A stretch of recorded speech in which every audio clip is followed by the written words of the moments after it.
E aí, galera, como que vocês estão? Beleza? Bom, a gente não tá podendo ter nossas aulas aí, né, toda semana. Então eu resolvi gravar esse vídeo aí para ajudar vocês a fazer as atividades do PET.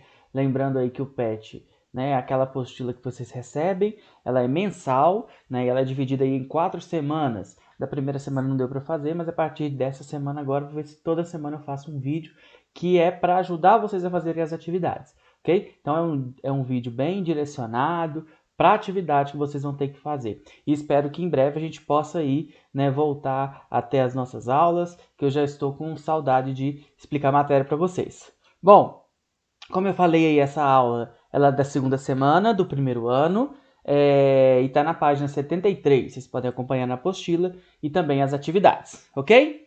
Pessoal, bom, a aula de hoje a gente vai falar sobre a África. É sempre importante a gente lembrar que a África é um continente, a África não é um país.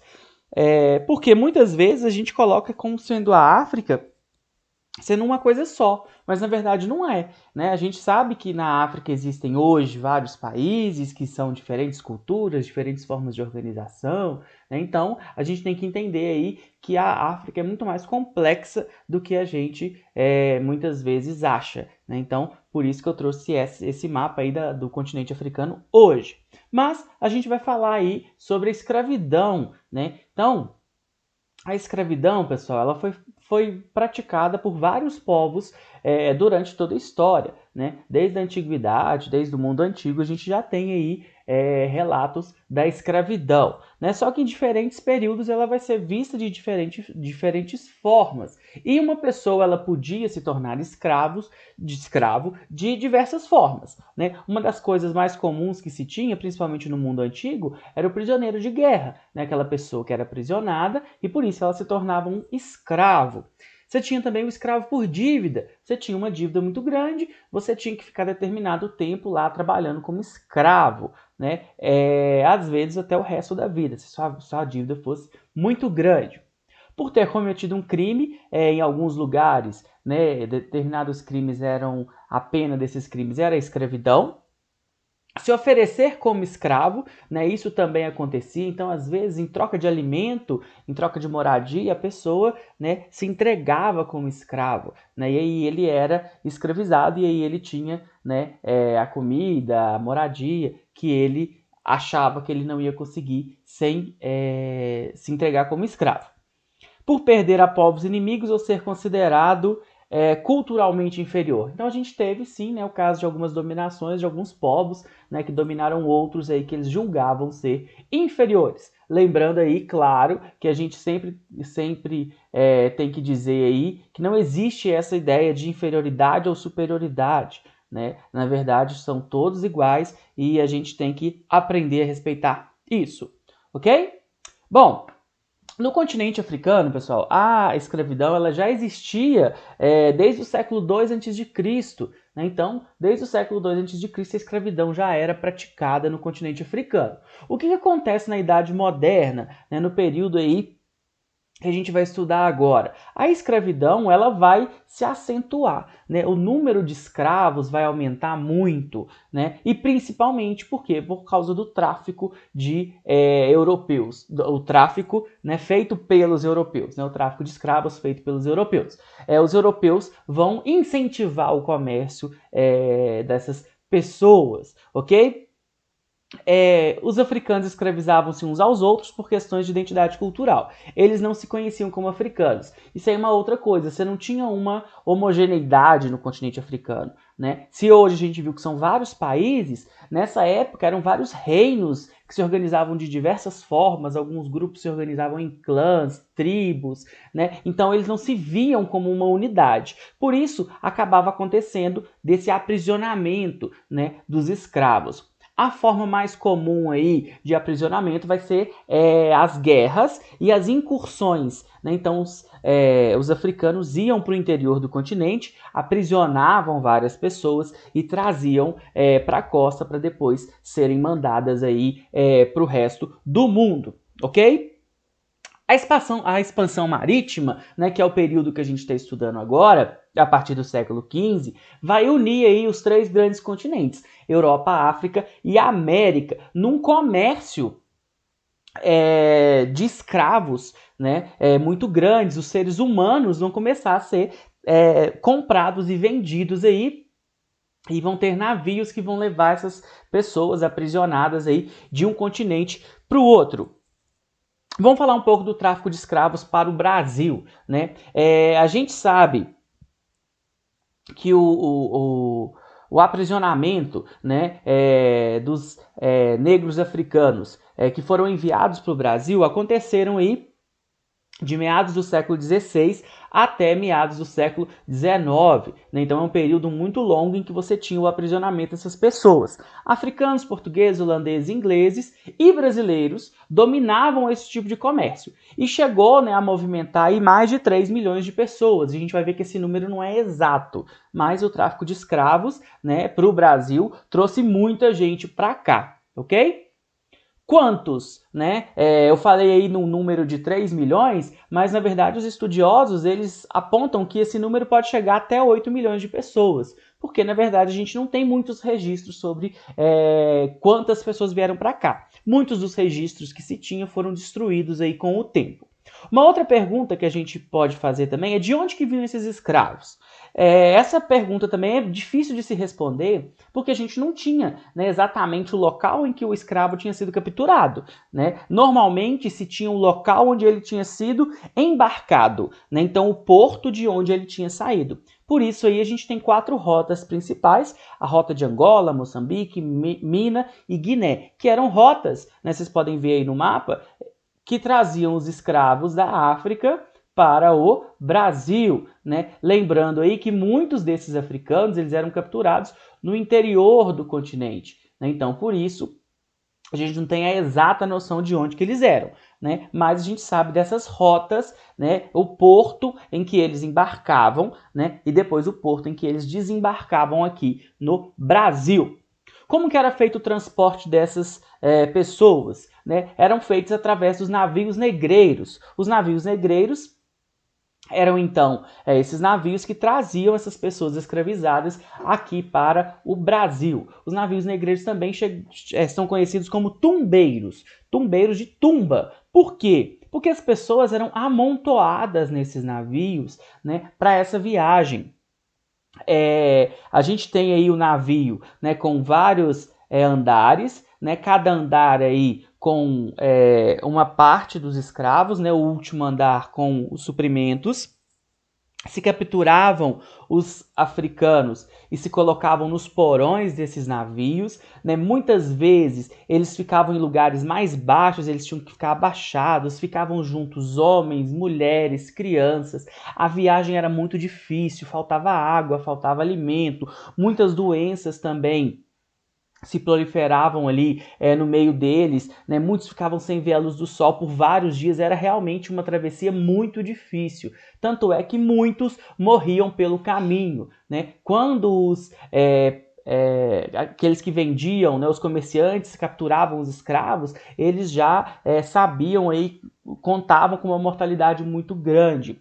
A crueldade chegava a tanta que em determinadas viagens, quando se faltava muito alimento, né, e precisava se diminuir a população de escravos dentro do navio, eles eram amarrados e jogados ao mar. Né? Então você não tinha uma preocupação com essas pessoas. Eu sempre falo com vocês na aula que a gente tem que pensar aí na violência que é essa escravidão, né? Você ser retirado da sua casa, né, de onde você vivia, você nunca mais vê as pessoas que você gosta, os seus amigos, os seus parentes, né? E você ir para um lugar totalmente desconhecido, um lugar em que você vai ser obrigado a trabalhar, em que você vai sofrer muito.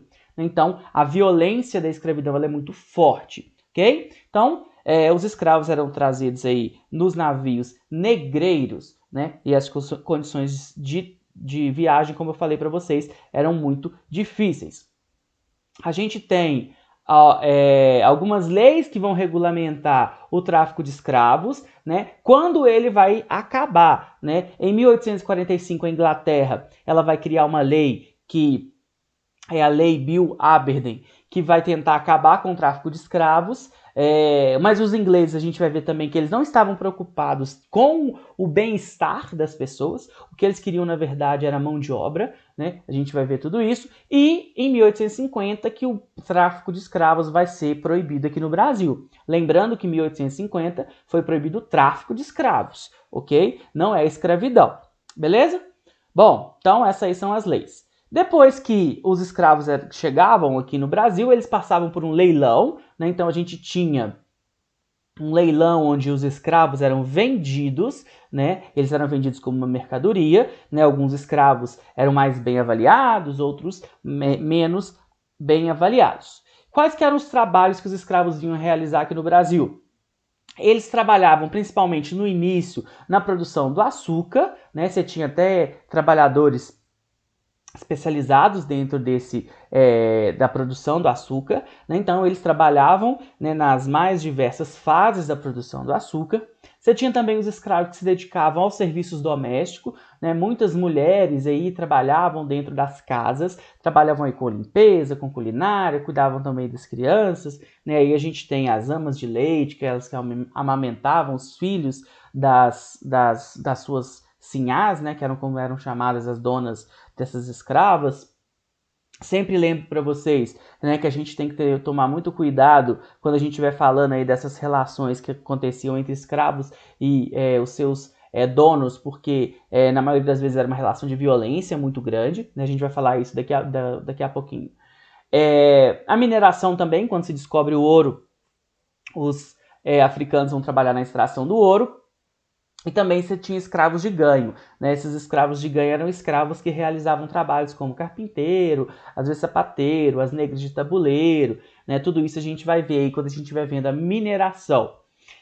Os filhos de escravos, pessoal, eles também eram escravos e desde cedo eles já trabalhavam. Então eles perdiam praticamente toda a infância e já começavam aí aos 8 anos de idade já a trabalhar aí para os seus donos, ok? A vida era muito difícil aqui no Brasil, né? Como eu falei para vocês, é uma violência muito grande a escravidão, né? A pessoa, ela sente que ela não tem mais nada, porque realmente é tirado tudo dela, né? A gente tem algumas violências aí que são feitas, a separação de famílias, né? Então, alguns escravos chegavam a constituir uma família aqui, às vezes se casavam e os seus senhores separavam família, separavam filhos, separavam marido e esposa, eles não se preocupavam muito com isso, né? Então é uma violência muito grande com relação a essas famílias. Correntes no pescoço, nos pés, perseguição por cães, marcas de identificação, então aquela mesma marca, né, que a gente vê fazendo hoje em gado, né, que você esquenta um ferro em marca, era feito com escravos. Máscara de ferro, né, então eram feitas aí algumas máscaras para serem colocadas aí nos escravos. Feridas esfregadas com sal, né, então o escravo muitas vezes ele era açoitado, ele era chicoteado, depois era jogado sal nele, né, para que a dor aumentasse, e a mutilação, né? Você tem histórias de escravos que perderam os dentes, perderam a língua, perderam a orelha, perderam o dedo, perderam pés. Por quê? Pela crueldade dos seus donos, né? A gente tem uma imagem representando um tronco do escravo e normalmente, pessoal, a gente sabe que as punições eram feitas em público, né? Por que feitas em público? Para se humilhar o escravo, né? Para que ele se sentisse humilhado aí pelo que estava acontecendo com ele, ok? Bom, as violências, né, feitas com os escravos eram muitas. Mais para frente, em outra aula, a gente pode comentar mais sobre isso. E agora vamos aí, né, para a parte mais legal, que é a parte das atividades, né? Então as atividades aí de vocês estão lá na página 74. Vou falar sobre a atividade número 1. Na atividade número 1 tem um link de um vídeo. É um vídeo curto, de 20 minutos, é uma animação, são alguns bonecos. Quem não conseguir ver, consegue responder essas perguntas só com o que eu expliquei aqui hoje. Quando iniciou o tráfico negreiro entre o Brasil e a África? Eu falei lá para vocês em qual século que ele começou, quais as regiões da África eram capturados africanos e assim por diante, ok? Só vocês darem uma olhada aí e revisarem o vídeo que vocês acabaram de ver, que vocês conseguem fazer essas atividades. Pessoal, importante, a número 2 o infográfico que pede para analisar é esse aí, ok? Só que a resolução dele não está muito boa, né? Na internet a gente não consegue achar ele com uma resolução muito boa. Então, não precisa fazer as atividades 2, ok? Então, atividade 2 não precisa fazer. E a atividade 3 está pedindo para vocês pesquisarem um pouco sobre o tráfico negreiro, né? Eu já falei bastante coisa aqui, então vocês podem elaborar aí um parágrafo, né, de 5 a 10 linhas, ok? Não precisa ser maior do que isso, e vocês façam um parágrafo aí comentando sobre o tráfico negreiro, ok? Como vocês vão mandar essa atividade para mim? Vocês vão me mandar ou pelo WhatsApp, pelo número que vocês têm no grupo, ou também vocês podem me mandar por e-mail, dimas.silveira@educação.mg.gov.br. Só não esqueça, por favor, de colocar o nome completo de vocês e a turma, ok? Um abraço aí para os meus alunos do Monsenhor Horta e do Domingos Viviano. Até a próxima, ok? As referências que eu utilizei aí no vídeo. Beleza, pessoal? Até mais!